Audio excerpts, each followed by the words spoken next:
Hello again, chaps and chapettes, how are we all doing? It is lovely to see you all again, as always.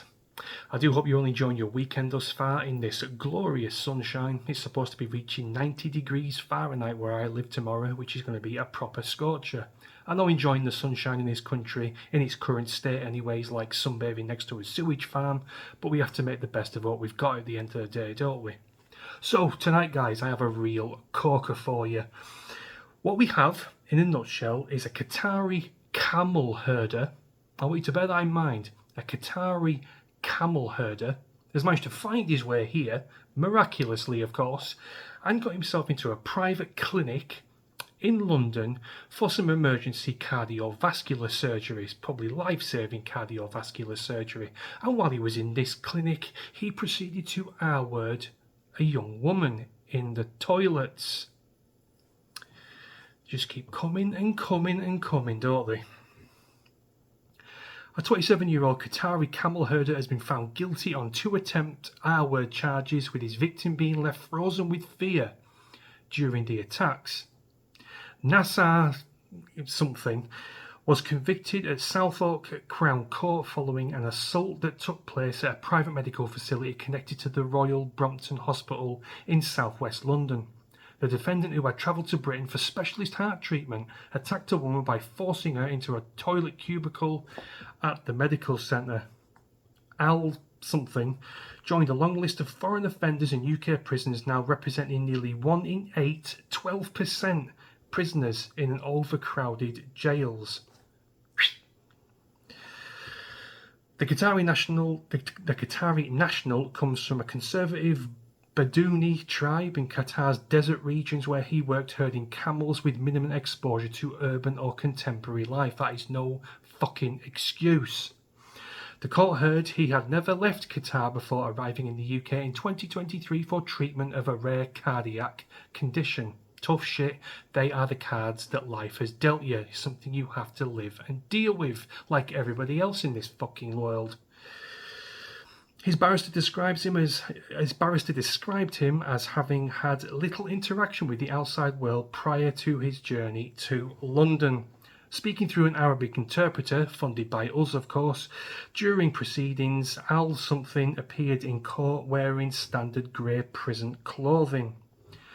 Defence counsel characterised him as equivalent to an immature and inexperienced adolescent. Oh god, not this again. It's always some fucking mindless excuse. Whenever we come across these fucking toxic animals, it's always something. It's the mental health card. They didn't know. It's cultural differences. Our word, across the fucking world, everybody knows, from a child to an adult to an elderly person, that our word is wrong. Sexual assault is wrong. I am sick of these bullshit excuses time after time, particularly coming from our pissing judges. It makes me fucking sick. The defence argued that profound cultural differences, do you see what I mean?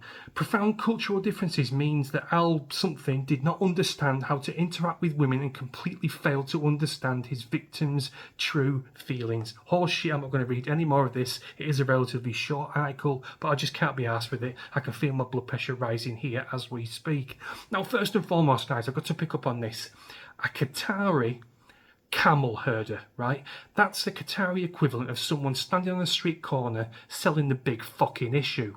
How on God's green earth did he manage to get the money to go from Qatar to this country and then book himself into a private cardiovascular clinic in London? We are talking thousands upon thousands of pounds in private healthcare, not to mention the travel over here. Now, I've come to 2 conclusions on this. I think either one, he has got some Qatari benefactor somewhere over in Qatar, maybe an uncle or a cousin or a sister or a brother who's some kind of oil magnate, and they paid for him to travel here and paid for his treatment. But then I find this highly unlikely, because otherwise, if he did have a rich benefactor, what in the name of fucking hell is he doing selling the big issue on the corner in a street in Qatar?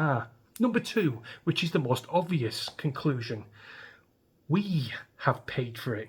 It's not beyond the realms of possibility that the NHS does indeed pay for private healthcare in extreme circumstances. But when it comes to people all the way around the world, that is taking the fucking piss. Everybody who goes out to work pays something called a national insurance contribution, and that goes towards councils, hospitals, NHS, that kind of a thing.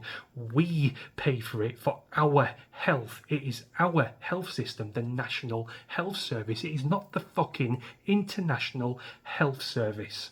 And what happens when he eventually does get here and gets this life-saving medical treatment on his fucking fucked up heart?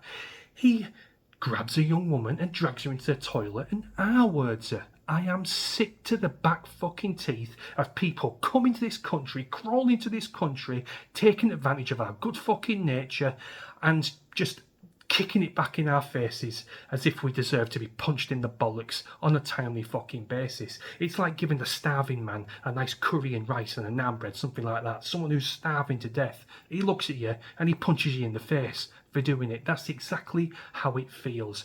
I cannot wait to get out of this country. I have had it up to here. We've been taken advantage of by fucking savage animals coming here and just scooping up everything that we have collectively paid for decades upon decades. I want to get out of here. I've had enough of being taken advantage of. I can't stand living in this country anymore. It's making me have high blood pressure. It's giving me indigestion each and every time I see a story, because they keep on coming. This is not a single anomaly. It's not like one story out of fucking years upon years. It happens almost on a weekly fucking basis, and I've had enough. I want to move somewhere that's predominantly white, has a low crime rate, excuse me, and is nice and quiet. I find a place like that, I'm moving there, I'm staying there, and I'm going to die there. I'll get flown back here to get cremated with my family and stuff like that, have me ashes scattered in maybe, I don't know, Arnside or Silverdale, somewhere nice, somewhere quiet, somewhere remote, and somewhere that hasn't been touched by fucking diversity. These animals can all go to hell for all I care. I am sick to death of it. That's my video. Let me know what you think in the comments, guys. And I'll see you in a bit. Cheers.